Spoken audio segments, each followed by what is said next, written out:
أعوذ بالله من الشيطان الرجيم.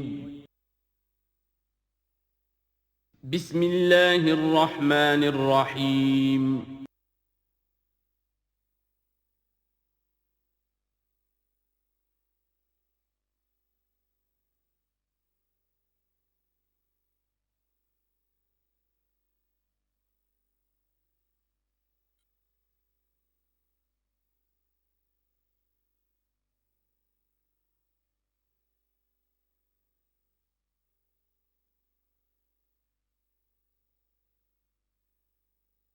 والصلاة والسلام على عباده الذين اصطفى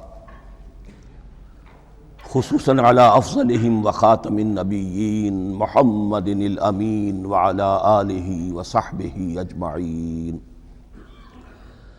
أما بعد فأعوذ بالله من الشيطان الرجيم. بسم الله الرحمن الرحيم. الحمد لله رب العالمين الرحمن الرحيم مالك يوم الدين إياك نعبد وإياك نستعين اهدنا الصراط المستقيم صراط الذين أنعمت عليهم غير المغضوب عليهم ولا الضالين آمين. رب اشرح لي صدري ويسر لي امری واحلل عقدۃ من لسانی یفقهوا قولی. اللهم ربنا الہمنا رشدنا واعذنا من شرور انفسنا. اللهم ارنا الحق حقا وارزقنا اتباعه وارنا الباطل باطلا وارزقنا اجتنابه. اللهم ربنا يسر لنا امورنا كلها واتمم لنا بالخير وتقبل منا فإنك خير المتقبلين. آمین یا رب العالمین. ابھی میں نے سورہ فاتحہ کی تلاوت کی اور آپ نے سماعت فرمائی. یہ سورہ مبارکہ مصحف کے اعتبار سے تو پہلی صورت ہے ہی، سب کو معلوم ہے، لیکن یہ بھی نوٹ کر لیجئے کہ یہ نزول کے اعتبار سے بھی سب سے پہلی مکمل صورت جو حضور پر نازل ہوئی وہ یہی ہے. اس سے قبل متفرق آیات نازل ہوئیں، 5 آیتیں سورہ علق کے آغاز میں، کچھ آیتیں سورہ قلم یا سورہ نون کے آغاز میں، کچھ آیتیں سورہ مزمل کی ابتدا کی، کچھ آیتیں سورہ مدثر کے آغاز کی. 5ویں وحی تقریباً اس پر اجماع ہے کہ یہ سورۃ الفاتحہ کی ہے اور یہ مکمل صورت ہے جو حضور پر نازل ہوئی. سورۃ الفاتحہ کے معنی ہوئے افتتاحی صورت. فتح یفتح کے معنی ہے کھولنا، مفتاح کنجی کو کہتے ہیں، چابی کو.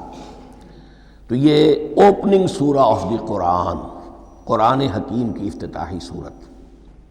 ویسے جیسا کہ میں تعارف قرآن کے ضمن میں عرض کر چکا ہوں، عربوں کا یہ مزاج تھا کہ جس چیز سے انہیں خصوصی محبت ہوتی تھی اس کے بہت سے نام رکھتے تھے. اس کے بھی بہت سے نام ہیں. سورۃ الفاتحہ سب سے عام ہے، لیکن الکافیہ، الشافیہ، ام القرآن، اساس القرآن، کم سے کم یہ 4 نام تو میں سمجھتا ہوں کہ ہر مسلمان کو مزید معلوم ہونے چاہیے، اور بھی بہت سے نام. اس سورہ مبارکہ کی بالاتفاق و بالاجماع 7 آیتیں ہیں، اگرچہ ان کی ترتیب میں کچھ اختلاف ہے. ایک رائے یہ ہے، اور یہ رائے امام شافعی کی بھی ہے اور بصرہ کے جو قراء تھے ان کی بھی ہے، کہ آیت بسم اللہ بھی سورہ فاتحہ میں شامل ہے، اس کا جز ہے. وہ اس کو شامل کر کے پھر 7 آیتیں بناتے ہیں. تو آخری جنہیں ہم 2 آیتیں سمجھتے ہیں، صراط الذین انعمت علیہم غیر المغضوب علیہم ولا الضالین، وہ ان کے نزدیک ایک آیت ہے. تو گویا کہ نتیجہ یہ نکلا کہ آیتوں کی تعداد 7 ہی رہتی ہے. امام ابو حنیفہ رحمۃ اللہ علیہ کا موقف اور کوفے کے جو قراء تھے ان کا بھی موقف یہ ہے کہ آیت بسم اللہ نہ سورہ فاتحہ کا جز ہے نہ کسی اور سورت کا جز ہے، سوائے ایک مقام پر جہاں حضرت سلیمان علیہ السلام کا خط جو ہے نقل ہوا ہے، جو انہوں نے ملکہ سبا کو لکھا تھا انہو من سلیمان و انہو بسم اللہ الرحمن الرحیم۔ تو قرآن کے متن میں صرف اسی جگہ پر یہ آیت شامل سمجھتے ہیں، باقی یہ صرف علامت کے طور پر کہ یہاں سے ایک نئی سورت شروع ہو رہی ہے درج کی گئی ہے۔ اس سورہ مبارکہ کو الصلاح قرار دیا گیا ایک حدیث میں، اس کا جو اسلوب ہے وہ دعا کا ہے، اور دعا کے ساتھ اس کی جو مناسبت ہے، اور پھر اسی کی وجہ سے ہماری نماز کا یہ جزو لا ینفک بنا دیا گیا۔ بلکہ ایک حدیث جو میں آپ کو سناؤں گا اس میں اسی کو نماز قرار دیا گیا، الصلاح یہی ہے۔ ویسے وہ حدیث مبارک موجود ہے، من لم یقرأ بفاتحۃ الکتاب لا صلاۃ لمن لم یقرأ بفاتحۃ الکتاب، جو شخص سورہ فاتحہ کی تلاوت نہیں کرتا اس کی کوئی نماز نہیں۔ اس کے حوالے سے بھی ہمارے ہاں دو مسلک ہیں، ذکر صرف اس لیے کر رہا ہوں کہ آپ کے علم میں ہو، ان میں کوئی بنیادی فرق نہیں ہے۔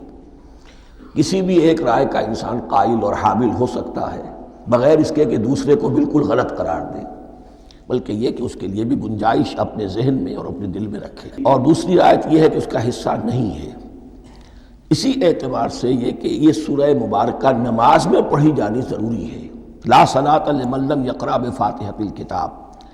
البتہ یہ اختلاف ہے، یہ بات جو میں ذکر کر رہا تھا جو ذہن سے نکل گئی، کہ آیا مقتدی جو ہے امام کے پیچھے کھڑا ہو کر جب نماز پڑھ رہا ہو تو کیا اس صورت میں بھی اس کے لیے لازم ہے کہ سورہ فاتحہ پڑھیں؟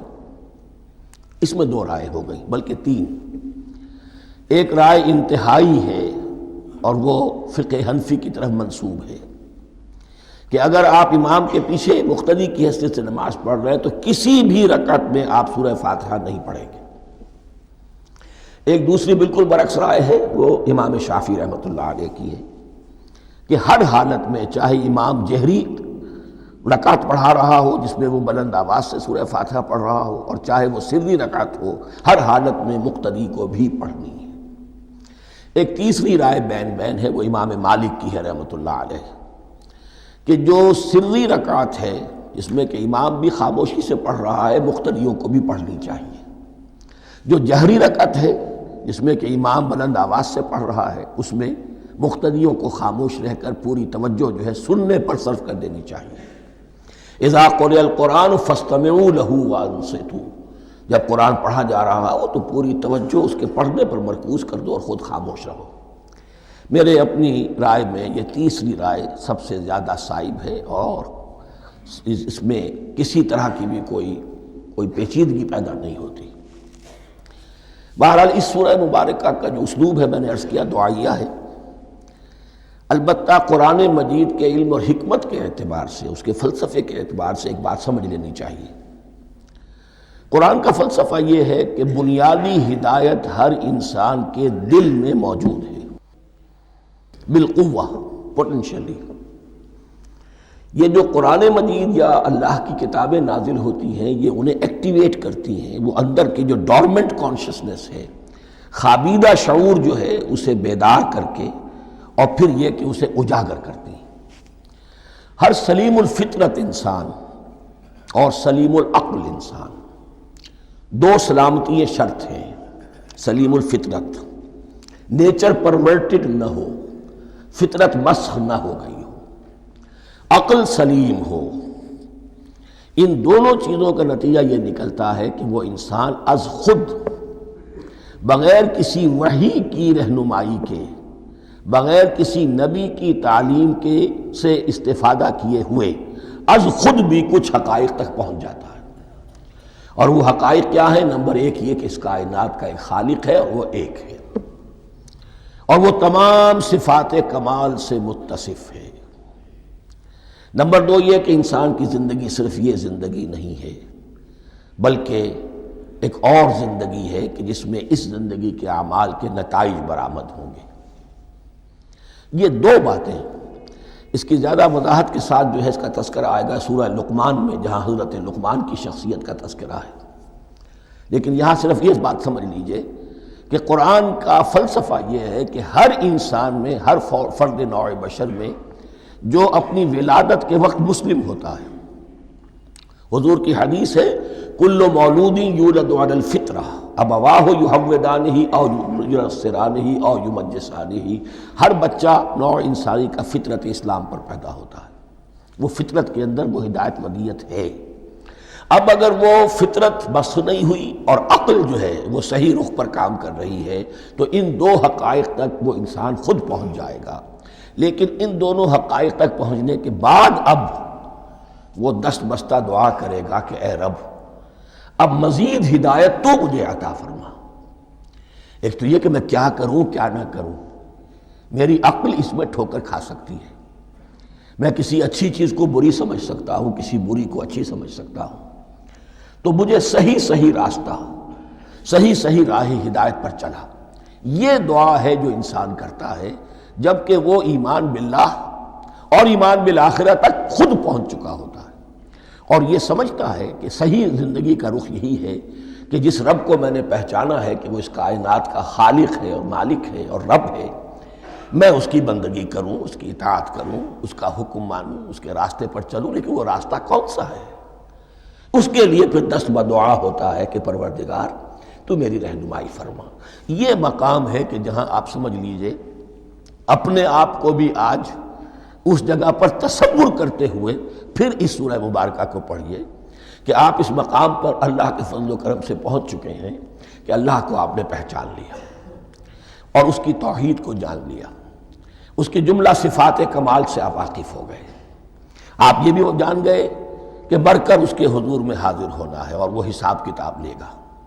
پھر آپ نے یہ عہد بھی کر لیا کہ اب زندگی گزارنی ہے اس رب کی بندگی میں، اسی کی فرما برداری میں۔ اب یہاں کھڑے ہو کر آپ پوچھتے ہیں کہ اللہ مجھے وہ تفصیلی ہدایت عطا فرما، ایسا نہ ہو کہ کبھی میں کسی راستے پر چلتا ہوا کسی پگڈنڈی پر مڑ جاؤں اور وہ تھوڑی سی جو ڈیوییشن ہو میرے راستے کی وہ میری عاقبت کو برباد کر دے۔ یک لحظہ غافل گشتم و صد سال راہم دور شد، اس لیے کہ ہوتا یہی ہے سیدھے راستے سے ذرا سی کوئی پگڈنڈی جو ہے تھوڑے سے اینگل پر نکلی ہے، لیکن جب چلتے جائیں گے آپ تو جتنے آگے بڑھیں گے اس پر، اس راہ صراط مستقیم سے آپ اتنے ہی زیادہ دور ہوتے چلے جائیں گے۔ یہ ہے قرآن مجید کی حکمت اور فلسفے کے اعتبار سے اس سورہ مبارکہ کا مقام۔ اب آئیے ہم بسم اللہ کرتے ہیں۔ بسم اللہ الرحمن الرحیم، شروع کرتا ہوں میں اللہ کے نام سے جو رحمان اور رحیم ہے۔ اس پر کچھ گفتگو ہو چکی ہے تعارف قرآن کے ضمن میں کہ رحمان اور رحیم دو نام ہیں کہ جو رحمت کے مادے سے نکلتے ہیں۔ رحمان میں اللہ تعالیٰ کی رحمت کا جوش، ہیجانی کیفیت، طوفانی کیفیت، اور رحیم میں اللہ تعالیٰ کی رحمت کا دوام اور تسلسل۔ یہ دونوں کیفیات اللہ کی رحمت میں بیک وقت موجود ہیں، جس کا ہم تصور نہیں کر سکتے۔ ہم سمندر کو دیکھتے ہیں، متلاطم سمندر ہے، اس میں ہیجان ہے، طوفان ہے۔ دریا کو دیکھتے ہیں کہ وہ سکون کے ساتھ چل رہا ہے، خاموشی سے چل رہا ہے، بہہ رہا ہے، بس تسلسل کے ساتھ بہہ رہا ہے۔ ہم ان دونوں کیفیات کو علیحدہ علیحدہ دیکھتے ہیں تو ہمارا ذہن ان دونوں کو بیک وقت اس کا تصور نہیں کر سکتا، تخیل ممکن نہیں۔ لیکن اللہ کی رحمت کی یہ دونوں شانیں مستقلاً ہر وقت موجود ہیں بیک وقت، اسی لیے ان دونوں کے درمیان کہیں حرف عطف نہیں آئے گا۔ بسم اللہ الرحمن الرحیم، الحمدللہ رب العالمین۔ کل حمد، اور حمد کو ذہن میں رکھ لیجئے، حمد مساوی ہے تعریف جمع شکر۔ عام طور پر ترجموں میں ایک لفظ لایا جاتا ہے، کل تعریف اللہ کے لیے، یہ کافی نہیں ہے۔ تعریف آپ کسی شے کی کر سکتے ہیں جس میں کوئی حسن ہے، خوبی ہے، کسی بھی اعتبار سے، خواہ آپ کو اس کے حسن و خوبی سے کوئی فائدہ حاصل نہیں ہو رہا۔ ایک پھول ہے، بہت خوبصورت ہے، بس ٹھیک ہے، خوبصورت ہے، آپ نے کہا، تعریف کر دی۔ شکر کرتے ہیں آپ اس شے کا جس سے آپ کو کوئی فائدہ پہنچا ہو، استفادہ ہوا ہو، آپ کی کوئی ضرورت پوری ہوئی ہو، آپ کی کوئی مشکل رفع ہوئی ہو۔ اور آپ دیکھیں گے کہ حمد میں یہ شکر کا پہلو غالب ہے۔ جتنی بھی دعائیں ہیں حضور سے منقول، شکر کے مقام پر وہاں حمد آتا ہے۔ بھوک لگی ہوئی تھی، کھانا کھایا، الحمدللہ الذی اطعمنی وسقانی۔ اب یہاں دیکھیے ترجمہ تعریف نہیں، شکر ہے اس اللہ کا جس نے مجھے کھلایا اور پلایا۔ آپ بیت الخلاء سے باہر آئے، نجاستیں آپ سے دور ہو گئیں، طبیعت میں انشراح ہوا، الحمدللہ الذی اذھب عنی الاذی وعافانی۔ وہ شکر ہے اس اللہ کا جس نے اذیت بخش چیزیں مجھ سے دور کر دیں اور مجھے عافیت بخشی۔ تو یہ الحمدللہ رب العالمین، اللہ تعالیٰ کا حسن و کمال اور حسن و جمال اپنی جگہ بھی اس انتہا کا ہے کہ جتنی تعریف اس کا حق ہے ہم کر ہی نہیں سکتے، لیکن اس کے احسانات اور انعامات ہم پر اتنے ہیں کہ ہم ان کو بھی گن نہیں سکتے، لہذا ایک ہی احصاء ہم نے کر دیا الف لام کے ساتھ، الحمدللہ رب العالمین، تمام تعریفیں اور کل شکر اللہ کے لیے ہیں کہ جو تمام جہانوں کا پروردگار ہے، رب ہے، مالک ہے۔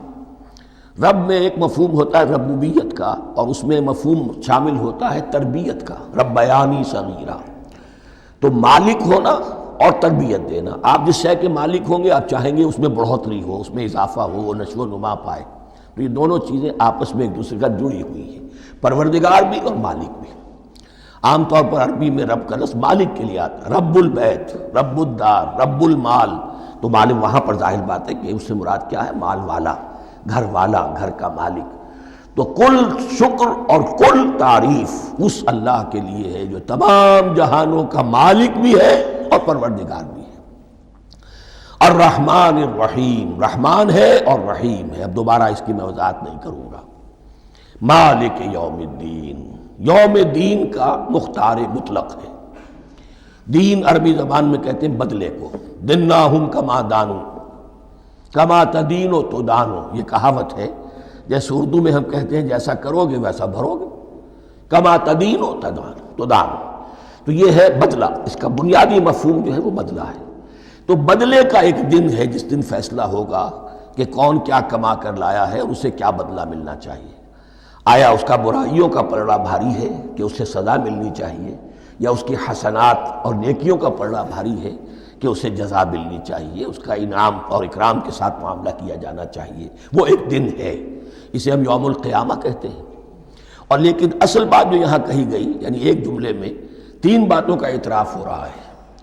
بعث بعد الموت، ایک دن آئے گا کہ ہم مرنے کے بعد تمام انسان اٹھا لیے جائیں گے، پھر حساب و کتاب، پھر اللہ کے ہاں حاضری ہوگی اور حساب کتاب ہوگا، اور تیسرے یہ کہ اس حساب کتاب کے دن کا مختار مطلق اللہ ہے، یعنی کسی اور کو اپنے ذہن میں سہارا بنا کر آپ زندگی گزاریں کہ وہ مجھے چھڑا لے گا، یا وہ ہستی جو ہے اتنی زوردار ہے کہ وہ مجھے بچا لے گی، اس سے اپنے دل کو، اپنے ذہن کو بالکل پاک کر لیجئے۔ مالک یوم الدین، ایک دوسری جگہ پر قرآن میں آیا ہے، اس روز کوئی پکارنے والا پکارے گا، لمن الملک اليوم للہ الواحد القہار، آج کے دن کس کا اختیار مطلق ہے؟ اور پھر کہا جائے گا اللہ کے لیے، الواحد قہار، جو پوری طرح چھایا ہوا ہے، مستولی ہے۔ تو مالک یوم الدین، جو جزا و سزا کے دن کا مالک ہے۔ اب یہاں سے کلام ایک رخ بدل رہا ہے، ابھی تک تو یہ غائبانہ انداز میں کلام ہو رہا ہے، اللہ سے خطاب نہیں آیا اس میں ابھی۔ الحمدللہ رب العالمین الرحمن الرحیم مالک یوم الدین، اب خطاب ہے، ایاک نعبد و ایاک نستعین، ہم صرف تیری ہی بندگی کرتے ہیں اور کریں گے، اور ہم صرف تجھ ہی سے مدد مانگتے ہیں اور مانگیں گے۔ یہ ترجمہ میں کیوں کر رہا ہوں کہ یہ فعل مضارع ہے، عربی زبان میں فعل مضارع حال اور مستقبل دونوں کو کور کرتا ہے۔ ایاک کا جو ہے مفعول فاعلی جو ہے، مفعول جو ہے اس میں ضمیر مفعولی، اسے پہلے لا کر حشر کا مضمون پیدا ہو گیا۔ ہم تیری بندگی کرتے ہیں نہیں، ہم تیری ہی بندگی کرتے ہیں اور کریں گے۔ حال میں ترجمہ کیجئے تو یہ اظہار حال ہے، اور مستقبل میں ترجمہ کیجئے تو یہ ایک عہد ہے، قول و قرار ہے، بہت بڑا معاہدہ ہے۔ وَإِيَّاكَ نَسْتَعِينُ، اور صرف تجھ ہی سے مدد مانگتے ہیں اور مانگیں گے۔ اس میں بھی حال کا ترجمہ اظہار حال، اللہ کرے کہ واقعی ہمارا حال وہی ہو، جب ہم یہ الفاظ کہتے ہیں تو واقعتاً ہم اس پر پورے اتر رہے ہوں کہ اسی کی بندگی کر رہے ہوں اور اسی سے ساری استعانت اور استمداد کر رہے ہیں۔ جہاں تک مستقبل کا تعلق ہے وہ پھر ایک عہد ہے، اہدنا الصراط المستقیم، یہ مقام وہ آ گیا کہ یہاں تک تو اے پروردگار ہم پہنچ گئے، تیرے فضل سے، تیرے کرم سے، فطرت سلیمہ بھی تیری عطا کردہ تھی، عقل سلیم بھی تیری ودیعت کردہ تھی، ان دونوں کی روشنی سے ہم یہاں تک تو پہنچ گئے۔ اب ہماری جو ضرورت ہے، احتیاج ہے، وہ کیا ہے؟ اہدنا الصراط المستقیم، ہدایت بخش ہمیں سیدھے راستے کی۔ یہاں دو باتیں سمجھ لیجئے، انفرادی سطح پر انسان کے لیے نہ معلوم کتنے مرحلے آتے ہیں ہر روز کہ جس میں وہ ایک چھٹک کر کھڑا ہو جاتا ہے، یہ کروں یا یہ کروں، دو آلٹرنیٹو سامنے آ رہے ہیں، فیصلہ کرنا مشکل ہو رہا ہے، قدم قدم پر ہدایت کی ضرورت ہے۔ اور اجتماعی طور پر نوع انسانی تین بڑے بڑے تمدنی مسائل میں واقعہ یہ ہے کہ تسلیم کر لیا جانا چاہیے کہ عقل انسانی اس کو راستہ نہیں دکھا سکتی۔ عام معاشرتی سطح پر مرد اور عورت کے درمیان حقوق اور اختیارات کا کیا توازن ہو، ناممکن ہے، انسان طے نہیں کر سکتا۔ انسان یا مرد ہے یا عورت ہے، عورت سوچے گی اپنے لحاظ، اپنے جذبات کا، اپنے خیالات کا لحاظ رکھے گی، مرد کے جذبات و احساسات کا اس کا کوئی تصور ہی ممکن نہیں۔ مرد سوچے گا اسے اپنے احساسات معلوم ہے، لیکن یہ کہ عورت کے احساسات سے وہ نابلد ہے، ان کو محسوس کر ہی نہیں سکتا، لا محالہ وہ اپنے بارے میں وہ جو بھی نظام بنائے گا اس میں وہ اپنی بالادستی رکھے گا۔ وہ تو ایک ہی ہستی ہو سکتی ہے کہ جو دونوں کی خالق ہے، مرد کی بھی عورت کی بھی، اور اس کو دونوں سے محبت ہے، دونوں کا خیر خواہ ہے، دونوں کا رب ہے، دونوں کو پروان چڑھانا چاہتا ہے۔ اسی طرح فرد اور معاشرہ یا ریاست، حکومت اور ریاست ہمیشہ یہ چاہتی ہے کہ سارے اختیارات ہمارے ہاتھ میں آ جائیں، ٹوٹلیٹیرین سوسائٹی ہو، بس ہم حکم دیں اور لوگ اس پر چلیں۔ افراد یہ چاہتے نہیں، ہمیں آزادی ہونی چاہیے۔ اب آپ دیکھیے کہ دنیا میں کتنے جھگڑے چلتے ہیں اسی پر، فریڈم فریڈم فریڈم۔ وہ فریڈم واقعتاً اپنی جگہ پر ایک شے ہے، افراد کی آزادی ہونی چاہیے، لیکن افراد کی آزادی اتنی نہ ہو جائے کہ وہ مادر پدر آزاد ہو جائے، کوئی قانون، کوئی قاعدہ، کوئی اخلاقی کوئی حدود اور قیود جو ہے ان کا پابند نہ رہے۔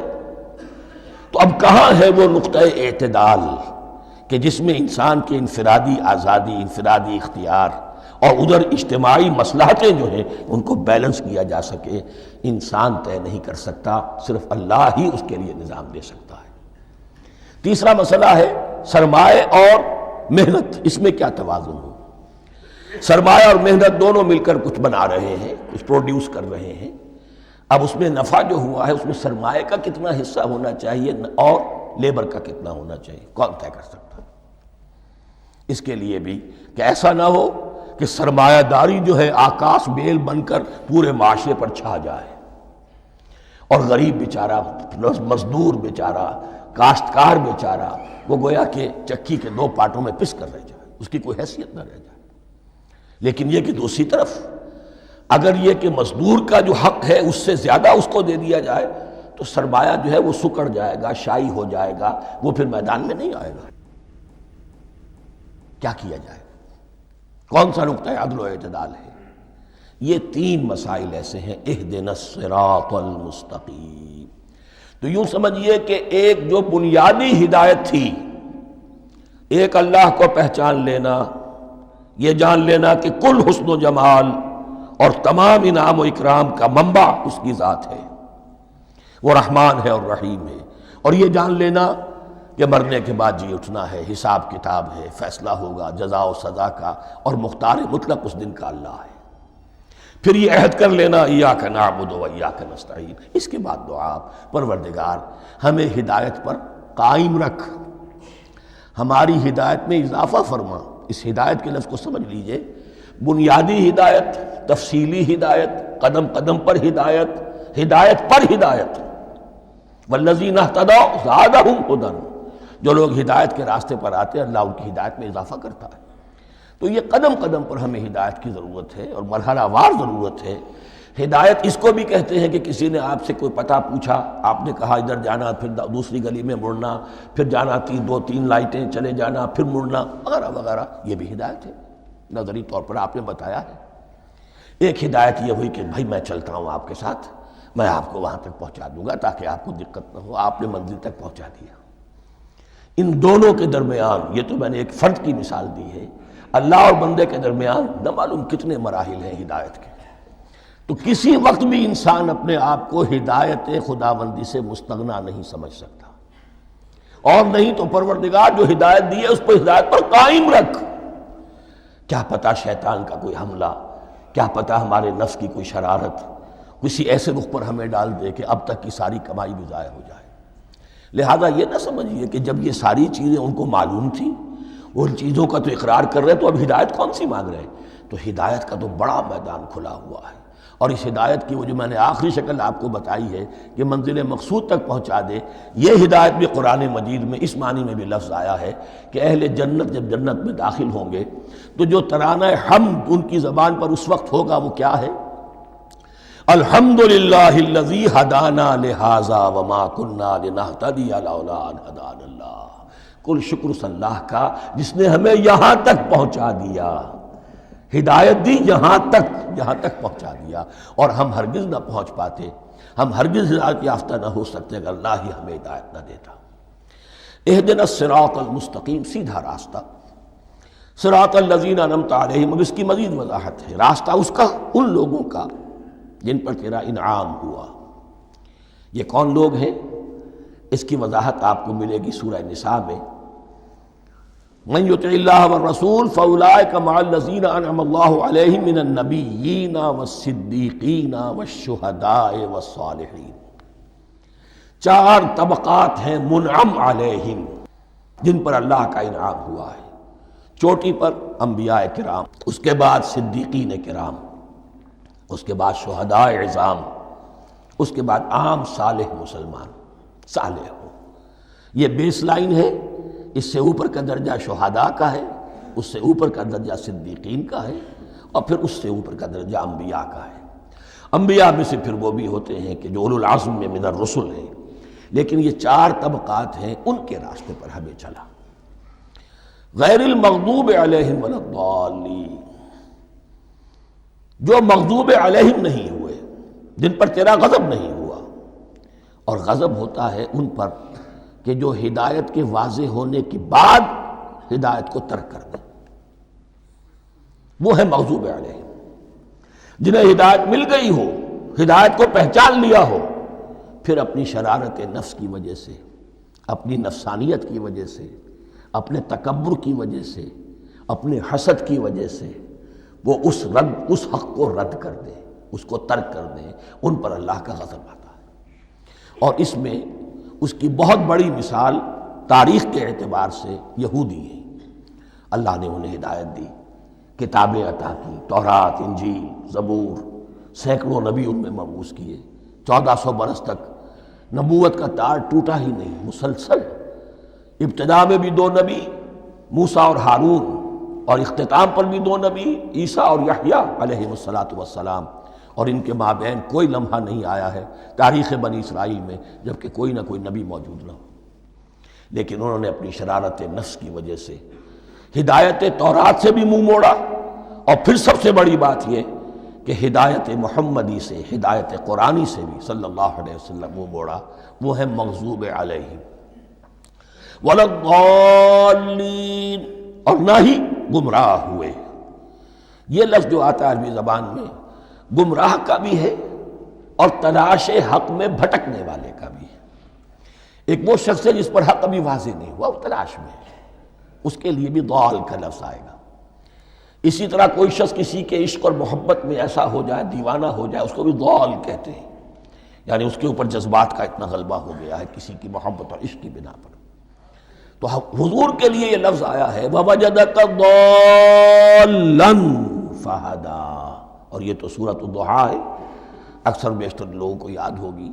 تو یہ جو ضال کا لفظ ہے اس میں سمجھ لیجئے ضروری نہیں ہے کہ وہ گمراہ ہو، بلکہ وہ بھی کہ جو ابھی راہ ہدایت کی طلب میں، اس کے حصول کے لیے اس کی تلاش میں کوشاں ہیں، اور وہ بھی کہ جو کسی مغالطے کی وجہ سے حق سے منحرف ہو جائے۔ یہ بھی جان لیجئے کہ ایک ہے بدنیتی، تکبر، حسد، حق کو جان کر پہچان کر رد کر دینا یا چھوڑ دینا یا ترک کر دینا، ایک ہے کسی غلطی میں، کسی جذبات کے اندر آ کر، کسی غلو کے اندر مبتلا ہو کر اور حق سے منحرف ہو جانا۔ اس کی جو سب سے بڑی مثال ہے وہ نصارہ ہے، عیسائی ہے۔ حضرت مسیح کو انہوں نے مانا لیکن غلو کیا، یہ لفظ آئے گا آگے، لا تغلو فی دینکم، اپنے دین میں غلو نہ کرو۔ جیسے ہمارے ہاں بھی بعض لوگ ہیں جو حضور صلی اللہ علیہ وسلم کی تعریف میں، حضور صلی اللہ علیہ وسلم کے ساتھ اپنی محبت کے اظہار میں غلو کر جاتے ہیں، یہ انتہا درجے کو ہو گیا تھا حضرت مسیح علیہ السلام کے ماننے والوں میں، اور اس کی بنا پر انہوں نے تثلیث کا عقیدہ ایجاد کر لیا اور حضرت مسیح علیہ السلام کو اللہ کا بیٹا بنا دیا۔ تو اس کی سب سے بڑی مثال ضالین کی اس اعتبار سے کہ ہدایت پانے کے بعد کسی بدنیتی سے نہیں بلکہ کسی اچھے جذبے میں غلو کی وجہ سے رسول سے محبت کرنا تو اچھا جذبہ ہے، لیکن یہ محبت بھی ایک حد میں رہنی چاہیے۔ غلو کرے گی تو ظاہر بات ہے کہ اس کے بعد وہ گمراہی کی طرف لے جائے گی۔ تو یہ ہے اس سورہ مبارکہ کا ترجمہ، اور اس کے بعد آخر میں آمین کہنا یہ مسنون بھی ہے، کہنا چاہیے۔ البتہ اختلاف یہاں بھی صرف اتنا ہے کہ نماز میں جب آپ امام کے ساتھ ہیں، وہ اگر جہری قرات کر رہا ہے تو آیا اس کے بعد آپ کو بھی بالجہر کہنا ہے آمین یا نہیں کہنا، یہ اختلاف ہے، ان میں کوئی فرق واقع نہیں ہوتا۔ یہ چیز متفق علیہ کہ کہنا ہے آمین، بلکہ یہ آمین تو یہودیوں میں ہے، یہ آمین جو ہے یہ عیسائیوں میں بھی ہے۔ ان کی بھی جو پریئر لارڈس پریئر ہے اس کے بعد آمین، وہ آمین کہتے ہیں، وہ فرق وہ لفظ ایک ہی ہے، اس لیے کہ عبرانی زبان اور عربی زبان یا تو ہم یہ کہہ سکتے ہیں کہ دونوں بہنیں ہیں، کوئی ایک مشترک زبان تھی ان کی ماں جس کی یہ دو بیٹیاں ہیں، اور یا یہ کہنا پڑے گا کہ عربی زبان کی ماں جو ہے وہ عبرانی زبان ہے۔ بہرحال بڑا قریبی رشتہ عربی کا اور عبرانی کا ہے، اس اعتبار سے وہ آمین۔ اب آپ کو معلوم ہے ہم السلام علیکم وہ کہتے ہیں، وہ سلام کہتے ہیں، فرق کیا ہے؟ وہ تو تلفظ کا فرق ہے۔ اسی طریقے سے اور بہت سے الفاظ ہیں، میں بعد میں بتا۔ اب میں اس سورہ مبارکہ کے بارے میں خاص حدیث آپ کو سنانا چاہتا ہوں، اور اسی سے در حقیقت جو امام ابو حنیفہ کا موقف ہے رحمۃ اللہ علیہ، اس کی حقانیت مزید مبرہن ہو جائے گی۔ یعنی کیا کہ آیت بسم اللہ سورہ فاتحہ کا جز نہیں ہے۔ سورہ فاتحہ الحمدللہ رب العالمین سے شروع ہوتی ہے۔ وہ میں آپ کو بتانا بھول گیا کہ جن کے نزدیک یہ سورت کا جز ہے وہ پھر جہری قرات میں بسم اللہ الرحمن بھی بلند آواز سے کہیں گے، اور جن کے نزدیک یہ سورہ فاتحہ کا جز نہیں ہے وہ نہیں کہیں گے، وہ الحمدللہ رب العالمین سے قرات کریں گے۔ تو کوئی فرق نہیں ہے بنیادی۔ یہ حدیث جو ہے یہ مسلم شریف میں ہے اور حدیث قدسی ہے۔ اس کے راوی حضرت ابو ہریرہ ہیں رضی اللہ تعالیٰ عنہ، اور اس حدیث نے اس سورت کے مضامین کا نہایت عمدہ تجزیہ کر دیا ہے۔ حدیث کے الفاظ سن لیجئے، قسمت الصلاۃ بینی و بین عبدی نصفین۔ اللہ تعالیٰ فرما رہے ہیں، حدیث قدسی ہے، میں نے نماز کو، صلاۃ کو اپنے اور اپنے بندے کے درمیان آدھا آدھا تقسیم کر لیا۔ فنصفها لی ونصفها لعبدی، اس کا نصف جو ہے وہ میرے لیے ہے اور نصف جو ہے وہ میرے بندے کے لیے ہے۔ وَلِعَبْدِي مَا سَأَلَ، اور جو میرے بندے نے مانگا میں اسے دوں گا، میرا وعدہ ہے یا میں نے اسے دیا۔ اس کے بعد اس کی تفصیل آتی ہے، اذا قال العبد، جب بندہ کہتا ہے الحمدللہ رب العالمین، قال اللہ حمدنی عبدی، جب بندہ کہتا ہے الحمدللہ رب العالمین، اللہ فرماتا ہے میرے بندے نے میری حمد کی۔ وَإِذَا قَالَ الرَّحْمَنِ الرَّحِيمِ قَالَ اللَّهُ اثْنَى عَلَيَّ عَبْدِي، جب بندہ کہتا ہے الرحمن الرحیم، اللہ فرماتا ہے میرے بندے نے میری ثنا کی۔ وَإِذَا قَالَ مَالِكِ يَوْمِ الدِّينِ قَالَ اللَّهُ تَعَالَى مَجَّدَنِي عَبْدِي، میرے بندے نے میری تمجید بیان کی، میری بزرگی بیان کی۔ اب یہ تین آیتیں ہو گئیں، تینوں میں اللہ کی حمد ہے، ثنا ہے، تمجید ہے۔ یہ تین آیتیں خالص اللہ کے لیے ہو گئیں۔ اب چوتھی آیت آئی، ایاک نعبد و ایاک نستعین۔ اس کے بارے میں جب بندہ کہتا ہے اذا قال العبد ایاک نعبد و ایاک نستعین، قال اللہ تعالی ھذا ما بینی و بین عبدی ولعبدی ما سأل، یہ میرے اور میرے بندے کے درمیان ہے۔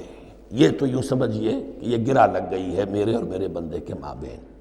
اس نے مجھ سے قول و قرار کیا ہے، اس نے میری بندگی کا اعتراف کیا ہے، اس نے تسلیم کیا ہے کہ میری ہی بندگی کرتا ہے اور کرے گا، اور مجھ سے مدد چاہیے ہے۔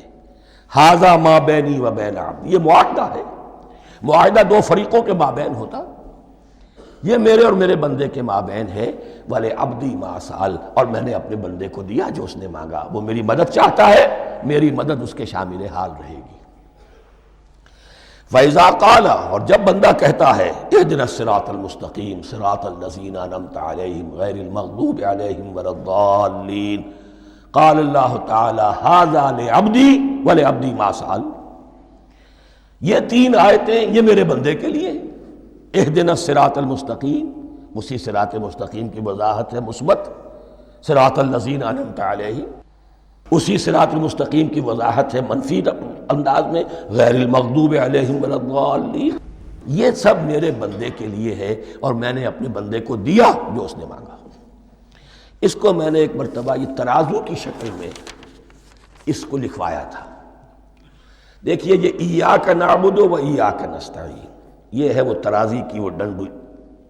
واو جو ہے ایاک نعبد و ایاک نستعین، واو جو ہے گویا کہ وہ مٹھ ہے جس سے کہ ترازو کو پکڑا جاتا ہے۔ ادھر ایک پلڑا ہے جس کی تین آیتیں ہیں، الحمدللہ رب العالمین الرحمن الرحیم مالک یوم الدین۔ اس کا نتیجہ کیا نکلا؟ ایاک نعبد۔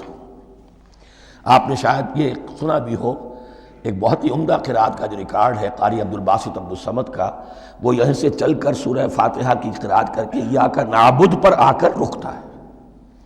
الحمدللہ رب العالمین الرحمن الرحیم مالک یوم الدین ایاک نعبد۔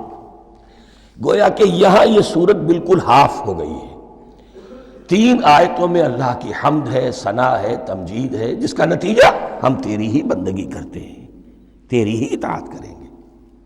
لیکن اب اس کے بعد سوال ایاک نستعین، اسی کی جو استعانت کیا درکار ہے ہمیں؟ ہدایت۔ ہدایت سب سے بڑی استعانت ہے، ہدایت ہی تو سب سے بڑی مدد ہے۔ اهدنا الصراط المستقیم صراط الذین انعمت علیہم غیر المغضوب علیہم ولا الضالین۔ یہ ایاک نستعین کے حق کے ساتھ یہ تین آیتیں آ گئیں، اهدنا الصراط المستقیم صراط الذین انعمت علیہم غیر المغضوب علیہم ولا الضالین۔ قسمت الصلاة بینی و بین عبدی نصفین فنصفها لی ونصفها لعبدی وَلِعَبْدِي مَا سَأَلَ۔ اللہ تعالیٰ اس سورہ فاتحہ کا جو اصل مفہوم ہے وہ بھی ہمارے ذہنوں پر، ہمارے شعور کی سطح پر اسے اجاگر کیے رکھے، ہمیں توفیق دے کہ جب بھی پڑھیں، جب بھی سنیں تو وہ کیفیت اگر ہو جائے۔ اس لیے کہ ایک حدیث ہے کہ الصلاۃ معراج المومنین، نماز تو اہل ایمان کے حق میں معراج کے درجے میں ہے۔ اس حوالے سے ہم یہ سمجھ سکتے ہیں کہ کوئی وقت ایسا آ سکتا ہے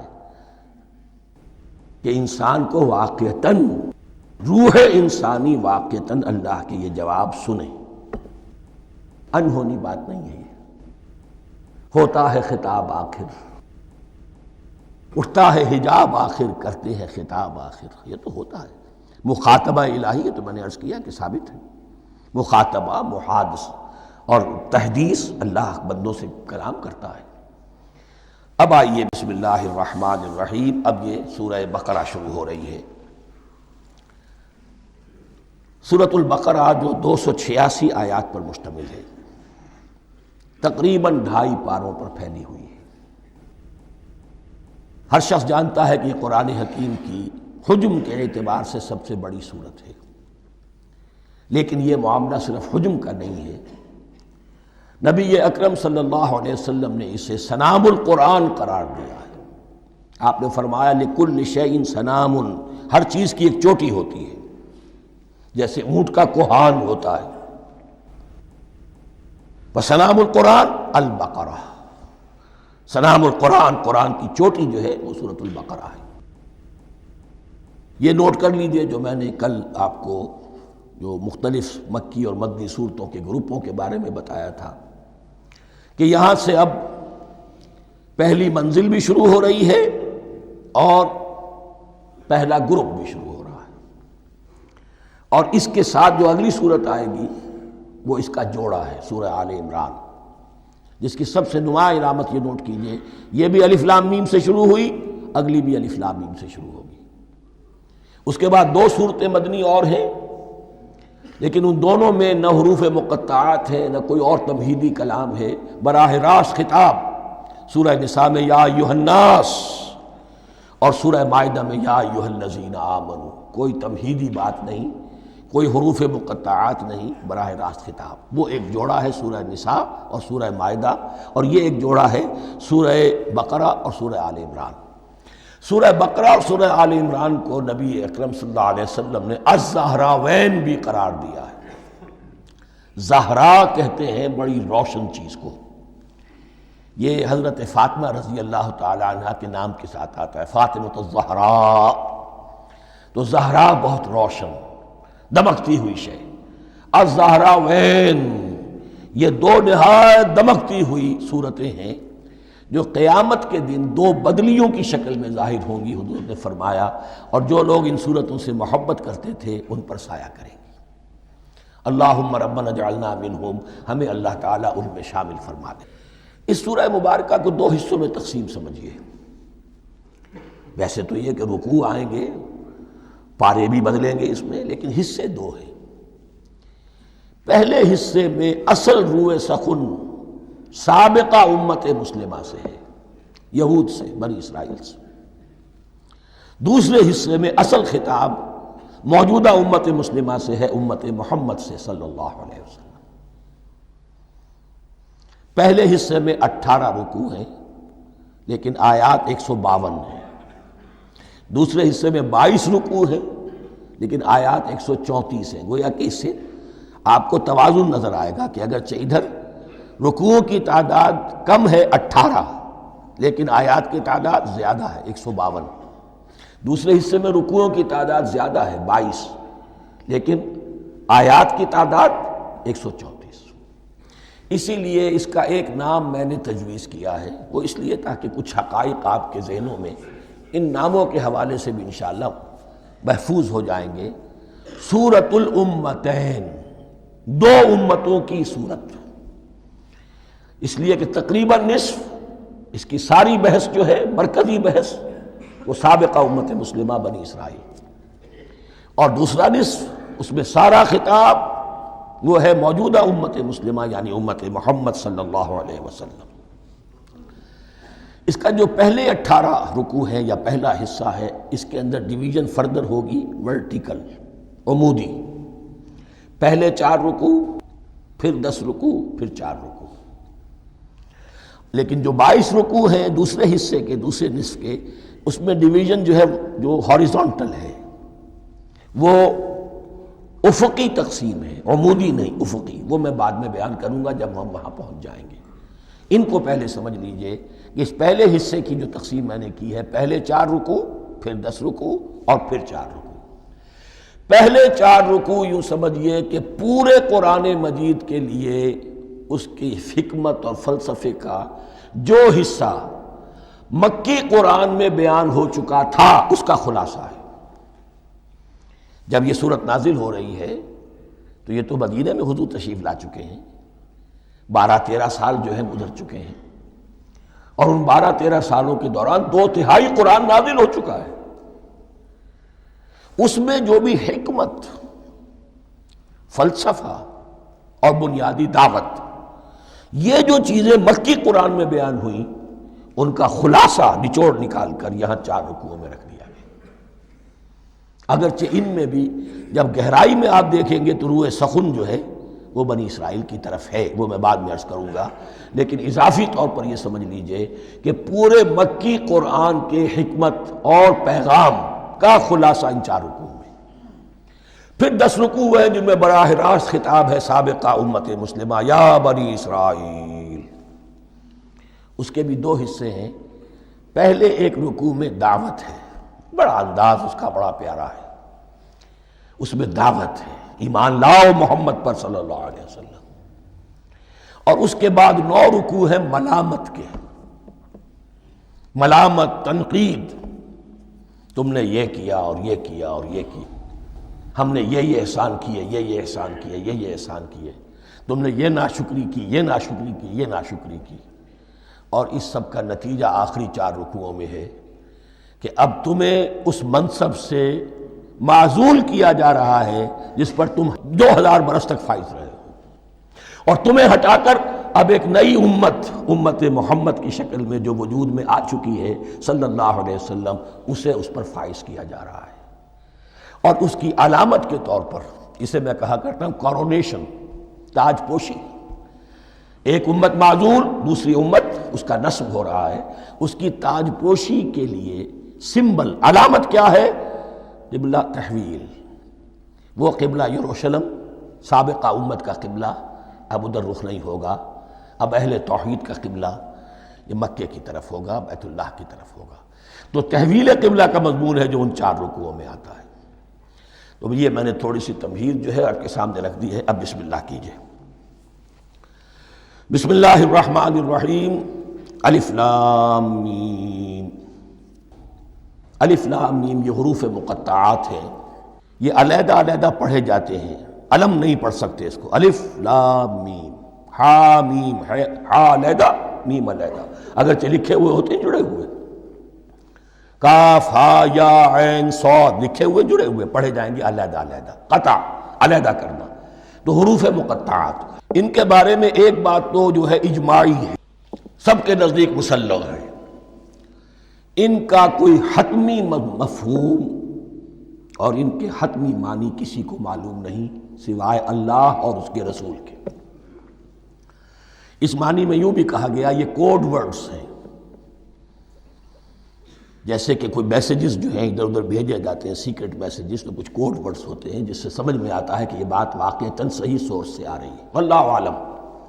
لیکن اس کا کوئی مفہوم اور اس کے معنی جو ہیں وہ اتفاق اس پر ہے، اگرچہ بعض حضرات نے کچھ اپنی سی کوشش کی ہے، کچھ مفہوم جو ہے بنانے کی، وہ اپنی جگہ پر ہے، لیکن یہ کہ کسی حضرت عبداللہ ابن عباس رضی اللہ تعالی عنہما نے بعض ایسی کوششیں کی ہیں، لیکن ان کی رائے کو بھی ان کی ذاتی رائے سمجھا گیا ہے، امت نے اسے قبول نہیں کیا۔ اجماع اور کنسنسس اسی پر ہے کہ اس کے معنی اور مفہوم کسی کو معلوم نہیں سوائے اللہ اور اس کے رسول کے۔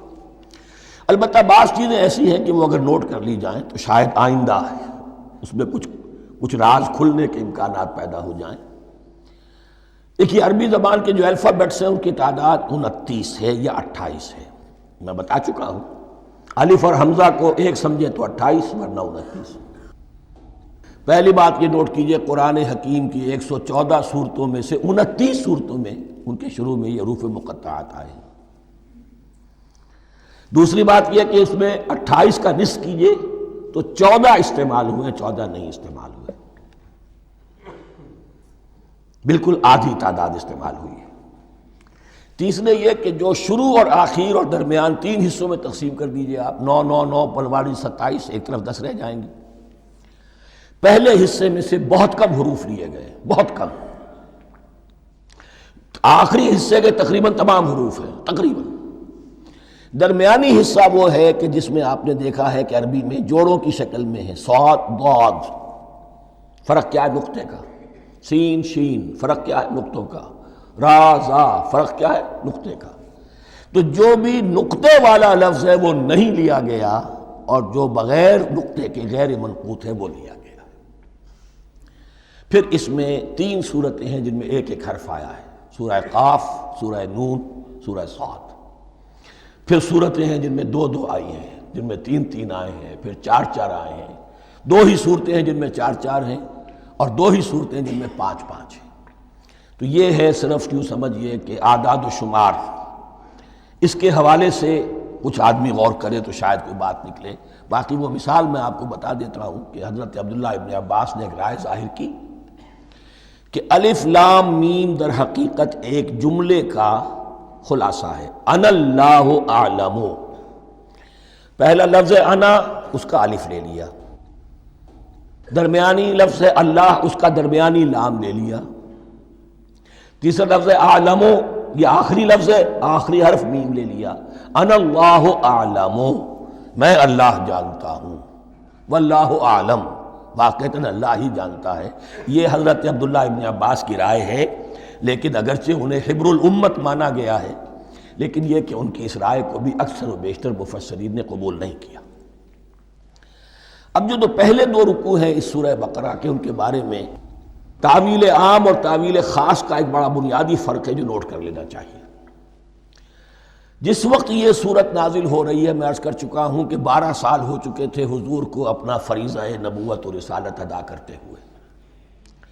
ایک جماعت اچھی بھلی تیار ہو چکی تھی جنہوں نے حضور کی دعوت پر لبیک کہا، ایمان لائے اور آپ کی تعلیمات پر عمل کیا۔ وہ ایک گروہ موجود تھا، یہ ابو بکر ہے، یہ عمر ہے، یہ عثمان ہے، یہ طلحہ ہے، یہ زبیر ہے، یہ عبد الرحمن ابن عوف ہے، یہ مصعب بن عمیر ہے، دیکھ لو۔ اور ایک گروہ وہ تھا کہ جو حق کو جان کر پہچان کر محض اپنی ضد اور ہٹ درمی کی باعث وہ کفر پر اڑ گیا تھا۔ اور اب ایک تیسرا گروہ پیدا ہو رہا تھا مدینے میں آ کر، وہ ابھی ایمبریونک سٹیج میں ہے، کہ جو داعی ہے، مدعی ہے کہ ہم مانتے ہیں لیکن حقیقت میں نہیں مانتے۔ یہ تین قسم کے گروہ دنیا میں ہمیشہ پائے جائیں گے، ہمیشہ۔ اب اسے میں اس کو لا رہا ہوں تعویل عام کی طرف۔ جب بھی کبھی کوئی دعوت اٹھے گی انقلابی، ایک ہوتا ہے وعظ و نصیحت، ٹھیک ہے، جس نے بھی فائدہ اٹھایا اٹھا لیا۔ ایک ہوتی ہے دعوت انقلابی، وہ انقلابی دعوت کا ہدف ہوتا ہے نظام کو بدلنا۔ نظام بدلتا ہے تو ظاہر بات ہے کہ جو لوگ اس نظام میں جن کے ویسٹڈ انٹرسٹ ہیں اور جن کو پریولیجز حاصل ہیں، جن کے مفادات ہیں، وہ تو لازماً اپنے نظام کا تحفظ کریں گے۔ ٹکراؤ ہوگا، تصادم ہوگا، تصادم میں جانی نقصان بھی ہوگا، مالی نقصان بھی ہوگا۔ یہ گویا کہ کسی انقلابی دعوت کے لوازم ہیں۔ اگر یہ شے نہ ہو تو دعوت انقلابی ہے ہی نہیں۔ اس اعتبار سے ہر انقلابی دعوت کے جواب میں تین طبقے پیدا ہو جاتے ہیں۔ ایک وہ کہ جو اس دعوت کو قبول کرتے ہیں دیانت کے ساتھ، خلوص کے ساتھ، اخلاص کے ساتھ، اور پھر پوری جواں مردی کا ثبوت دیتے ہیں، ہر چہ بعد آباد، اب جو آئے سو آئے، جان دینی پڑے حاضر ہیں، مال دینا پڑے حاضر ہیں، کوئی تکلیف آئے، کوئی مشقت آئے، کوئی مصیبت آئے، کوئی قربانی کرے حاضر۔ جب پکارا گیا واپس نہیں پھیرا کوئی فرمان جنوں کا، اور تنہا نہیں لوٹی کبھی آواز جرس کی۔ خیریت جاں راحت تن صحت داماں، سب بھول گئیں مصلحتیں اہل ہوس کی۔ ایک وہ لوگ ہوتے ہیں، ایک وہ لوگ ہوتے ہیں کہ جو اڑ جاتے ہیں ضد پر، ہٹ درمی پر، ماننے کے باوجود، جاننے کے باوجود کہ بات تو ٹھیک ہے جو کہہ رہے ہیں، کیسے مان لیں؟ ہماری سیادت، ہماری چودراہٹ، ہمارے مفادات، ہمارے یہ ساری چیزیں، ان سب کے اوپر زد پڑ رہی ہے۔ یہ لوگ اڑ جاتے ہیں اور پھر کوئی دعوت، کوئی نصیحت، کوئی مزید افہام و تفہیم ان کے حق میں مفید نہیں ہوتی۔ اس لیے کہ صحیح بات ہے جو کہتے ہیں کہ سوتے کو تو جگایا جا سکتا ہے، جاگتے کو کیسے جگائیں؟ کوئی سویا ہوا ہے تو آپ اسے جگا دیں گے، جو جاگا ہوا ہے لیکن وہ بنا ہوا ہے، وہ اٹھنے کو تیار ہی نہیں ہے، تو آپ کیسے اٹھا دیں گے اس کو؟ تو جو لوگ جان بوجھ کر حق کو پہچان کر رد کر دیتے ہیں، پھر ان کے حق میں کوئی دعوت، کوئی نصیحت، کوئی تبلیغ، کوئی انذار، کوئی تبشیر مفید نہیں ہوتی۔ تیسرا درجہ ایسے لوگوں کا ہوتا ہے جو یا تو شروع میں آتے ہی شرارت کے ارادے سے ہیں، کوئی مصلحت ہے جس کی وجہ سے اس دعوت کو قبول کر لیا، کوئی ذاتی منفعت ہے جس کے لیے قبول کر لیا، یا یہ کہ شروع میں تو اخلاص کے ساتھ آتے ہیں لیکن جب قربانی دینے کا وقت آتا ہے تو ان کے اندر سیرت و کردار کی وہ مضبوطی نہیں ہوتی کہ ہر چہ بعد آباد، یہ نہیں ہوتی، وہ پھر ڈگمگاتے رہتے ہیں، کبھی کچھ چلے پھر کہیں ٹھٹک کر رہ گئے، پھر کہیں کچھ چلے پھر ٹھٹک کر رہ گئے۔ یہ تیسرا طبقہ ہے کہ جو کہتا ہے، دعوی مدعی ہے کہ ہم نے مانا ہے، قبول کیا ہے، بات ٹھیک ہے، کچھ تھوڑا بہت چلتے بھی ہیں، لیکن جہاں مشکل آئی چھٹک کر کھڑے ہو گئے، اونجے منہ گر پڑے۔ یہ تیسرا طبقہ ہے۔ اس کے لیے لفظ ہمارے ہاں منافقین بھی ہے، لیکن اس رکوع میں آ کر، ابھی ان 4 رکوعوں میں نہیں بلکہ سورہ بقرہ میں مکمل میں بھی کہیں نفاق کا لفظ نہیں آیا ہے، اس لیے کہ اسے مرض سے تعبیر کیا گیا۔ یہ مرض ہے ایک، اور اس مرض کے ذریعے سے لوگوں کے اندر جو ہے وہ ایک نفاق کا بیج پڑ رہا ہے، جو ظاہر ہوگا تو منافقت پوری کی پوری کھل کر سامنے آ جائے گی۔ روگ ہے انسانی شخصیت کا، اس حوالے سے وہ تیسری، اور یہ چونکہ اہم ترین حصہ تھا اور یہ مرض اب شروع ہو رہا تھا مدینے میں، مکے میں نہیں تھا، لہذا زیادہ تفصیل سے اس کے بارے میں گفتگو ہوئی۔ اب ان 2 رکوعوں کا سلسلے وار مطالعہ انشاءاللہ اس دوسری نشست میں کریں گے۔